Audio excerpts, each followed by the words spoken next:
Hello everyone, আসসালামু আলাইকুম। কী অবস্থা সবার? আশা করি সবাই ভালো আছেন। আলহামদুলিল্লাহ আমরাও ভালো আছি।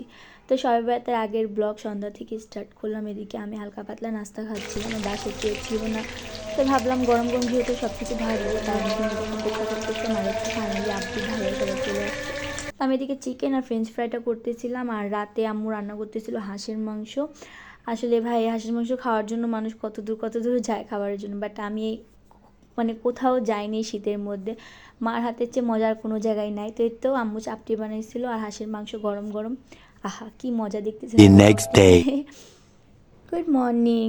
দেন সকালে আমি উঠে ফার্স্টে এখানে নাস্তা টাস্তা করে ফেলছি, করে টোরে এদিকে সব গুছাচ্ছিলাম। আর যেহেতু বাবুকে নিয়ে যাব, 3 দিন থাকবো, তো এখানে বাবুর জামা কাপড় ভাইরে ভাই কোথাও যাওয়ার আগে আমি নিজে কিছুই নিতাম না, কারণ ওরকম প্রয়োজন পড়তো না।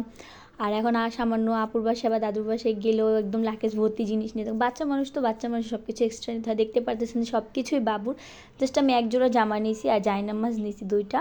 তো এখানে থাকবো, ওখানকার জায়নামাজ ধোয়া নাই কি, এই জন্য আমি নিয়ে নিছি। আর এখানে আমি দুপুরে লাঞ্চ করতে এসেছিলাম। আম্মু মজা টমেটো ভর্তা, মুরগির মাংস আর রাতের হাঁসের মাংস ছিল, সেগুলোই খাচ্ছিলাম। আর কারেন্ট খুব বেশি ডিস্টার্ব করতেছিল। দেন আমরা বের হয়ে গেলাম।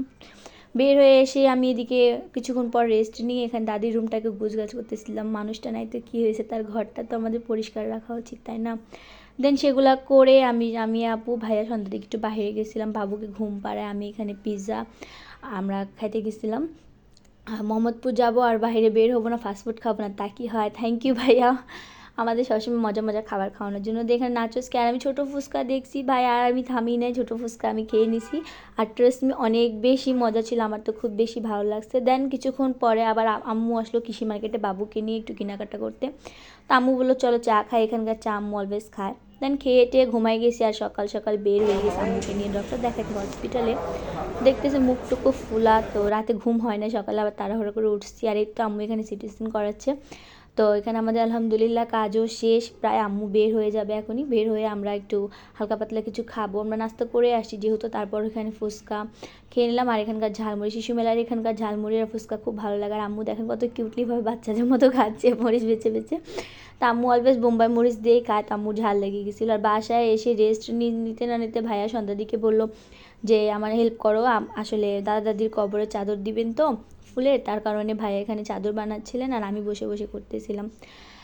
মানুষটা গত বছর আমাদের সাথে ছিল, আর এবছর তার জন্য আমরা ফুলের মালা বানাচ্ছি। আরে সবাই দোয়া করবেন যাতে আমার দাদা দাদি আল্লাহ জান্নাত নসিব করুক। আর এখানে সন্ধ্যার দিকে ইফতারের সময় হয়ে গেছে, আমরা যেহেতু রোজা ছিলাম তারপরের দিনে শবে বরাতের দিনে ভিডিও, তো আমি আর আমরা সবাই বসে এখানে ইফতার করতেছিলাম। ইফতার করে রাতে প্রায় এখন 1টা বাজে, আমি ডিনারটাও করতেছিলাম। আর এই তো শবে বরাতের রাতে আমি আর কোনো ভিডিও করি না, আসলে এটা আমাদের ইবাদতের রাতটা।